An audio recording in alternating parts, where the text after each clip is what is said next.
ജീവിതത്തിൽ നമ്മൾ എല്ലാവരും അനുഭവിക്കുന്ന ഒരു കാര്യമാണ് മറവി. പേരുകൾ മറക്കുന്നത്, ഫോൺ എവിടെ വെച്ചെന്ന് മറക്കുന്നത്, ചിലപ്പോൾ നമ്മൾ പറയാനിരിക്കുന്ന കാര്യം പോലും പെട്ടെന്ന് മറന്നു പോകുന്നത്. ഇത് സാധാരണമാണ്. പക്ഷെ നമ്മൾ പലരും ചിന്തിക്കുന്നത് എനിക്ക് മെമ്മറി കുറയുന്നു, ഞാൻ പഴയ പോലെ ഷാർപ്പല്ല എന്നൊക്കെയാണ്. യഥാർത്ഥത്തിൽ മറവി എന്നതൊരു പ്രശ്നമല്ല. അത് നമ്മുടെ ബ്രെയിനിൻ്റെ ഒരു സ്വാഭാവിക പ്രോസസ്സാണ്. നമ്മുടെ ബ്രെയിൻ എല്ലാം ഓർമ്മയിൽ സൂക്ഷിച്ചാൽ നമ്മൾ ഓവർലോഡായി പോകും. അതുകൊണ്ടാണ് ചില കാര്യങ്ങൾ ബ്രെയിൻ സ്വയം ഫിൽട്ടർ ചെയ്യുന്നത്. വീഡിയോയിലേക്ക് കിടക്കുന്നതിന് മുൻപ് ചാനൽ ആദ്യമായി കാണുന്നവരാണെങ്കിൽ ഒന്ന് സബ്സ്ക്രൈബ് ചെയ്ത് വെക്കുക. കാരണം ഇത്തരത്തിലുള്ള മൈൻഡ്, ബ്രെയിൻ, സൈക്കോളജി സംബന്ധമായ കാര്യങ്ങൾ നമ്മൾ തുടർച്ചയായി ഡിസ്കസ് ചെയ്യാനിരിക്കുന്നതാണ്. മനുഷ്യൻ്റെ ഓർമ്മകളും തലച്ചോറും തമ്മിലുള്ള ബന്ധം വളരെ ആഴമുള്ളതും അത്ഭുതകരവുമാണ്.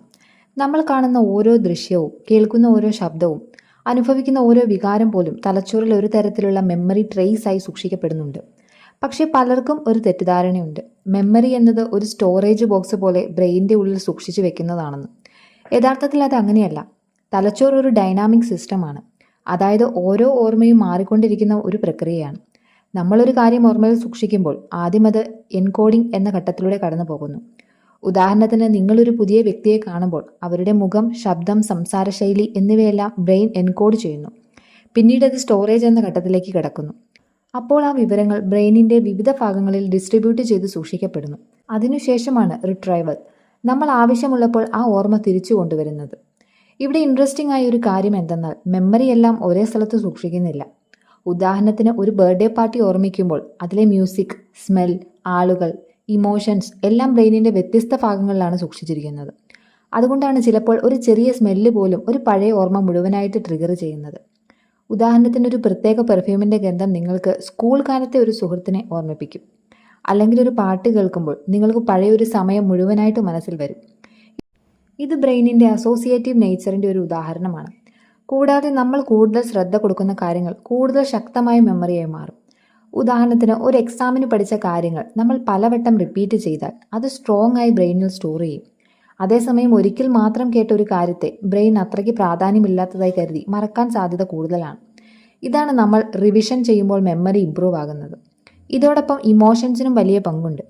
ഒരു ഇമോഷണൽ എക്സ്പീരിയൻസ്, അതായത് ഹാപ്പിനെസ് ആയാലും സാഡ്നെസ് ആയാലും, സാധാരണ കാര്യങ്ങളെക്കാൾ ശക്തമായി ഓർമ്മയിൽ നിൽക്കും. ഉദാഹരണത്തിന്, നിങ്ങളുടെ ജീവിതത്തിലെ ഒരു ഇമ്പോർട്ടൻ്റ് ഡേ അല്ലെങ്കിൽ ഒരു പെയിൻഫുൾ സംഭവം വർഷങ്ങൾ കഴിഞ്ഞാലും ക്ലിയറായി ഓർമ്മയിലുണ്ടാകും. ബ്രെയിനിൻ്റെ 2 ഭാഗങ്ങൾ.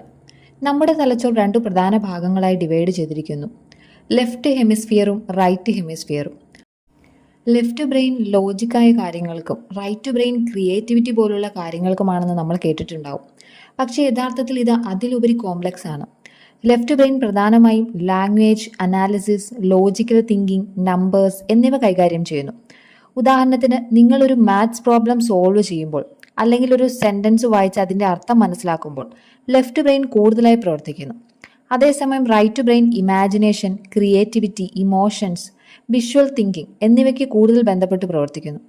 ഉദാഹരണം പറയുകയാണെങ്കിൽ, നിങ്ങളൊരു ചിത്രം വരയ്ക്കുമ്പോൾ, ഒരു സോങ് എൻജോയ് ചെയ്യുമ്പോൾ അല്ലെങ്കിൽ ഒരു സിറ്റുവേഷൻ വിഷ്വലൈസ് ചെയ്യുമ്പോൾ റൈറ്റ് ബ്രെയിൻ കൂടുതൽ ആക്റ്റീവ് ആകുന്നു. പക്ഷേ ഏറ്റവും പ്രധാനപ്പെട്ട കാര്യം എന്തെന്നാൽ, നമ്മൾ ഈ 2 ഭാഗങ്ങളും വേർതിരിച്ച് ഉപയോഗിക്കുന്നില്ല. അവ തമ്മിൽ നിരന്തരം കമ്മ്യൂണിക്കേറ്റ് ചെയ്യുന്നു. ഉദാഹരണത്തിന്, നിങ്ങളൊരു സ്റ്റോറി എഴുതുമ്പോൾ ക്രിയേറ്റിവിറ്റിയും ലാംഗ്വേജ് സ്കിൽസും ഒരുമിച്ച് പ്രവർത്തിക്കുന്നു. അതുപോലെ ഒരു പ്രോബ്ലം സോൾവ് ചെയ്യുമ്പോൾ പോലും ലോജിക്ക് മാത്രമല്ല, ചിലപ്പോൾ ഇമാജിനേഷൻ കൂടി വേണം. ഉദാഹരണത്തിന്, ഒരു പുതിയ ഐഡിയ കണ്ടെത്താൻ നിങ്ങൾക്ക് ക്രിയേറ്റിവിറ്റി തിങ്കിങ് വേണം, പക്ഷേ അത് പ്രാക്ടിക്കലാക്കാൻ ലോജിക്കൽ തിങ്കിങ് വേണം. അതിനാൽ ഒരാൾക്ക് ബാലൻസ്ഡ് ബ്രെയിൻ ഫംഗ്ഷൻ ഉണ്ടെങ്കിൽ അവൻ കൂടുതൽ എഫക്റ്റീവായി ജീവിതത്തിൽ പെർഫോം ചെയ്യാൻ സാധിക്കും. ഇന്നത്തെ ജീവിതത്തിൽ പലരും ഒരു ഭാഗം മാത്രം കൂടുതൽ ഉപയോഗിക്കുന്നു. ചിലർ പ്യുവർലി ലോജിക്, ചിലർ പ്യുവർലി ഇമോഷണൽ അല്ലെങ്കിൽ ക്രിയേറ്റീവ്. പക്ഷേ ഏറ്റവും വിജയകരമായ ആളുകൾ 2ഉം ബാലൻസ് ചെയ്യാൻ പഠിച്ചവരാണ്. ഉദാഹരണത്തിന്, ഒരു നല്ല ഓൺട്രപ്രണർ ആകാൻ ക്രിയേറ്റിവിറ്റിയും ലോജിക്കും ഒരുമിച്ച് വേണം. അതുപോലെ തന്നെ ഒരു സ്റ്റുഡൻറ്റിനെ നോക്കുകയാണെങ്കിൽ എക്സാംസ് ക്ലിയർ ചെയ്യാൻ ലോജിക്ക് വേണം, പക്ഷേ കോൺസെപ്റ്റ്സ് മനസ്സിലാക്കാൻ ഇമാജിനേഷൻ കൂടി വേണം. അതിനാൽ ബ്രെയിൻ ഡെവലപ്മെൻറ്റ് എന്നത് ഒരു ഭാഗം മാത്രം സ്ട്രോങ് ആകുന്നതല്ല, 2ഉം സ്റ്റിമുലേറ്റ് ചെയ്യുന്നതാണ്. ഇനി ഷോർട്ട് ടേം മെമ്മറിയും ലോങ് ടേം മെമ്മറിയും എന്താണെന്ന് നോക്കാം. മനുഷ്യൻ്റെ മെമ്മറി സിസ്റ്റം ഏറ്റവും പ്രധാനപ്പെട്ട 2 ഭാഗങ്ങളാണുള്ളത്: ഷോർട്ട് ടേം മെമ്മറിയും ലോങ് ടേം മെമ്മറിയും. ഷോർട്ട് ടേം മെമ്മറി എന്നത് വളരെ കുറച്ച് സമയം മാത്രം വിവരങ്ങൾ സൂക്ഷിക്കുന്ന ഒരു സംവിധാനമാണ്. സാധാരണയായി 15 മുതൽ 30 സെക്കൻഡ് വരെ. ഉദാഹരണത്തിന് ആരെങ്കിലും ഒരു ഫോൺ നമ്പർ പറഞ്ഞാൽ നിങ്ങളത് ഡയൽ ചെയ്യുന്നത് വരെ അത് മനസ്സിൽ നിൽക്കും, പക്ഷെ കുറച്ച് സമയം കഴിഞ്ഞാൽ അത് മറക്കും. അതാണ് ഷോർട്ട് ടേം മെമ്മറി. ഇത് നമ്മുടെ ഡേ ടു ഡേ ലൈഫിൽ വളരെ ഇമ്പോർട്ടൻ്റ് ആണ്. കാരണം നമ്മൾ ചെയ്യുന്ന ചെറിയ കാര്യങ്ങൾ മാനേജ് ചെയ്യാൻ ഇത് സഹായിക്കുന്നുണ്ട്. ഉദാഹരണത്തിന് നിങ്ങൾ കിച്ചണിൽ പോയി എന്തെങ്കിലും എടുക്കാൻ പോകുമ്പോൾ അത് ഷോർട്ട് ടേം മെമ്മറി ഉപയോഗിച്ചാണ് ഓർമ്മിക്കുന്നത്. പക്ഷേ ഇടയിൽ മറ്റൊരു കാര്യം ശ്രദ്ധിച്ചു തിരിഞ്ഞു പോയാൽ നിങ്ങൾ എന്തിനാണ് വന്നതെന്ന് മറക്കും. ഇത് ഷോർട്ട് ടേം മെമ്മറിയുടെ ലിമിറ്റേഷൻ ആണ്. ഇതിന്റെ മറുവശമാണ് ലോങ് ടേം മെമ്മറി. ഇത് വളരെ ദൈർഘ്യമേറിയ സമയം, അതായത് ഡേയ്സ്, മന്ത്സ്, ഇയേഴ്സ് പോലും ലൈഫ് ടൈം വരെ വിവരങ്ങൾ സൂക്ഷിക്കുന്നുണ്ട്. ഉദാഹരണത്തിന് നിങ്ങൾക്ക് നിങ്ങളുടെ school memories, childhood friends, family events എന്നിവ ഓർമ്മയുണ്ടെങ്കിൽ അത് ലോങ് ടേം മെമ്മറിയാണ്. ഇത് കൂടുതൽ സ്റ്റേബിൾ ആണ്. പക്ഷേ ഇതിലേക്ക് ഇൻഫർമേഷൻ എത്താൻ റെപ്പറ്റീഷൻ, അണ്ടർസ്റ്റാൻഡിങ്, ഇമോഷൻസ് എന്നിവയൊക്കെ ആവശ്യമുണ്ട്. ഉദാഹരണത്തിന് നിങ്ങൾ ഒരു സബ്ജക്റ്റ് ഒരിക്കൽ മാത്രം വായിച്ചാൽ അത് ഷോർട്ട് ടേം മെമ്മറിയിൽ മാത്രം നിൽക്കും. പക്ഷേ അതേ സബ്ജക്റ്റ് നിങ്ങൾ പലവട്ടം പഠിച്ചാൽ അത് പതിയെ പതിയെ ലോങ് ടേം മെമ്മറിയിലേക്ക് ഷിഫ്റ്റ് ചെയ്യും. കൂടാതെ സ്കിൽസ് സാധാരണയായി ലോങ് ടേം മെമ്മറിയിലാണ് സൂക്ഷിക്കുന്നത്. ഉദാഹരണം പറയുകയാണെങ്കിൽ സൈക്ലിംഗ്, ഡ്രൈവിംഗ്, സ്വിമ്മിംഗ് നിങ്ങൾ ഒരിക്കൽ പഠിച്ചാൽ വർഷങ്ങൾ കഴിഞ്ഞാലും അത് മറക്കാൻ ബുദ്ധിമുട്ടാണ്. കാരണം അത് പ്രൊസീജിയറൽ മെമ്മറിയിൽ ബ്രെയിനിൽ ഡീപ്ലി സ്റ്റോർ ചെയ്തിരിക്കുന്നു. അതേസമയം ഫാക്ട്സ് ആൻഡ് ഇൻഫർമേഷൻസ്, ഉദാഹരണത്തിന് ഹിസ്റ്റോറിക്കൽ ഡേറ്റ്സ് അല്ലെങ്കിൽ ഫോർമുലകൾ, ഇതൊക്കെ റിപ്പീറ്റേഷൻ ഇല്ലെങ്കിൽ പോലും മറക്കാൻ സാധ്യത കൂടുതലുള്ള കാര്യങ്ങളാണ്. ഇവിടെ ഒരു ഇൻട്രസ്റ്റിംഗ് എക്സാമ്പിൾ ഉണ്ട്. നിങ്ങൾ ഒരു എക്സാമിന് ലാസ്റ്റ് മിനിറ്റ് പഠിച്ച കാര്യങ്ങൾ എക്സാം കഴിഞ്ഞാൽ വളരെ പെട്ടെന്ന് മറക്കാം. കാരണം അത് ഷോർട്ട് ടേം മെമ്മറിയിൽ മാത്രം സ്ട്രോങ് ആയിരുന്നു. പക്ഷേ നിങ്ങൾ മനസ്സിലാക്കി പഠിച്ച കാര്യങ്ങൾ വർഷങ്ങൾ കഴിഞ്ഞാലും ഓർമ്മയിലുണ്ടാകും. അത് ലോങ് ടേം മെമ്മറിയായി മാറിയതാണ്. അതിനാൽ മെമ്മറി ഇംപ്രൂവ് ചെയ്യാൻ നമ്മൾ ഷോർട്ട് ടേമിൽ നിന്ന് ലോങ് ടേമിലേക്ക് ഇൻഫർമേഷൻസ് മൂവ് ചെയ്യാൻ പഠിക്കണം. അതിന് റെപ്പറ്റീഷൻ, പ്രാക്ടീസ്, അണ്ടർസ്റ്റാൻഡിങ്, ഇമോഷൻസ് എല്ലാം പ്രധാനമാണ്. ഇനി ഞാൻ പറയട്ടെ, മനുഷ്യൻ്റെ ഓർമ്മശക്തി വർദ്ധിപ്പിക്കാൻ പ്രത്യേകിച്ച് മാജിക് ഒന്നുമില്ല. പക്ഷെ ശരിയായ രീതിയിൽ പ്രാക്ടീസ് ചെയ്താൽ അത് വളരെ ശക്തമാക്കാൻ നമുക്ക് കഴിയും. കാരണം മെമ്മറി എന്നതൊരു ടാലൻ്റ് അല്ല, ബ്രെയിൻ ട്രെയിൻ ചെയ്താൽ വളരുന്നൊരു സ്കില്ലാണ്. ആദ്യം തന്നെ നമ്മൾ മനസ്സിലാക്കേണ്ട ഒരു കാര്യം റെപ്പറ്റീഷൻ. അതായത് ഒരിക്കൽ നമ്മൾ ഒന്ന് കേട്ടതോ അല്ലെങ്കിൽ പഠിച്ചതോ ആയ കാര്യം ബ്രെയിൻ സാധാരണയായി പെട്ടെന്ന് മറക്കും. പക്ഷെ അത് വീണ്ടും വീണ്ടും ആവർത്തിച്ചാൽ അത് പതിയെ പതിയെ ലോങ് ടേം മെമ്മറിയായി മാറും. ഉദാഹരണത്തിന് ഒരു പുതിയ വേർഡ് പഠിച്ചാൽ അത് ദിവസത്തിൽ പലവട്ടം ഉപയോഗിക്കുകയാണെങ്കിൽ അത് നാച്ചുറലായി മനസ്സിൽ പതിയും. അതുപോലെ തന്നെ ആക്റ്റീവ് റീകോൾ വളരെ പ്രധാനമാണ്.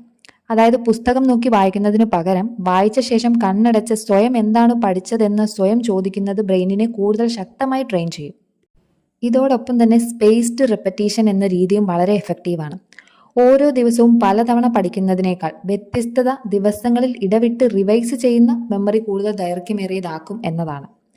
ഉദാഹരണം പറയുകയാണെങ്കിൽ ഒരു കാര്യത്തെ ഡേ 1 പഠിച്ചാൽ ഡേ 2, ഡേ 5, ഡേ 10 എന്നിങ്ങനെ റിപ്പീറ്റ് ചെയ്യുമ്പോൾ അത് ബ്രെയിനിൽ ഉറച്ചതായി മാറും. കൂടാതെ വിഷ്വലൈസേഷൻ എന്നത് ബ്രെയിനിന് വളരെ സഹായകരമായ കാര്യമാണ്. കാരണം ബ്രെയിൻ വേർഡ്സിനേക്കാൾ ഇമേജിനെയാണ് കൂടുതൽ ഇഷ്ടപ്പെടുന്നത്. അതായത് അത് നന്നായി ഓർമ്മിക്കും. അതിനാൽ ഒരു കാര്യത്തെ ചിത്രമായി മനസ്സിൽ വരച്ചാൽ അത് കൂടുതൽ ക്ലിയറായി ഓർമ്മയിൽ നിൽക്കും. ഇതോടൊപ്പം തന്നെ അസോസിയേഷൻ ടെക്നിക് ഉണ്ട്. ഇത് ഉപയോഗിച്ച് പുതിയ വിവരങ്ങളെ പഴയ ഓർമ്മകളുമായി ബന്ധിപ്പിച്ചാൽ അത് മറക്കാൻ ബുദ്ധിമുട്ടാകും. ഒരു പുതിയ ആളിൻ്റെ പേര് നിങ്ങൾക്ക് അറിയാവുന്ന മറ്റൊരാളുമായി റിലേറ്റ് ചെയ്താൽ അത് എളുപ്പത്തിൽ ഓർമ്മയിൽ നിൽക്കും. വലിയ വിവരങ്ങളെ ചെറിയ ഭാഗങ്ങളാക്കി ഓർമ്മിക്കുന്ന ചങ്കിങ് എന്ന രീതിയും വളരെ യൂസ്ഫുൾ ആണ്. ഒരു ഫോൺ നമ്പർ മുഴുവനായി ഓർമ്മിക്കാൻ ബുദ്ധിമുട്ടാണെങ്കിലും അതൊരു ചെറിയ ഗ്രൂപ്പുകളാക്കി ബ്രേക്ക് ചെയ്താൽ എളുപ്പമാകും. ഇതിനു പുറമെ നല്ല ഉറക്കം മെമ്മറിക്ക് വളരെ പ്രധാനപ്പെട്ട ഒരു കാര്യമാണ്. കാരണം നമ്മൾ ഉറങ്ങുമ്പോഴാണ് ബ്രെയിൻ മെമ്മറീസ് കൺസോളിഡേറ്റ് ചെയ്യുന്നത്. അതായത് കുറച്ചുറക്കം മെമ്മറി കുറയ്ക്കും. നല്ലപോലെ ഉറങ്ങുന്ന ഒരു ശീലം അത് ബ്രെയിനിൻ്റെ മെമ്മറിയെ ശക്തമാക്കും.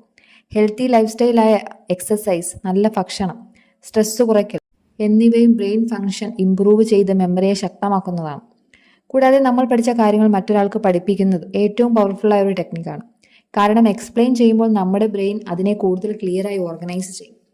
അതിനാൽ മെമ്മറി ഇംപ്രൂവ് ചെയ്യാൻ വലിയ മാറ്റങ്ങൾ ആവശ്യമില്ല. ചെറിയ ചെറിയ ഹാബിറ്റ്സ് തന്നെ വലിയ മാറ്റങ്ങൾ ഉണ്ടാക്കും. ശ്രദ്ധയോടെ നിങ്ങൾ കേൾക്കുക, മനസ്സിലാക്കി പഠിക്കുക, അത് വീണ്ടും വീണ്ടും ആവർത്തിക്കുക എന്നിങ്ങനെ ചെയ്താൽ മെമ്മറി സ്വാഭാവികമായും വളരും.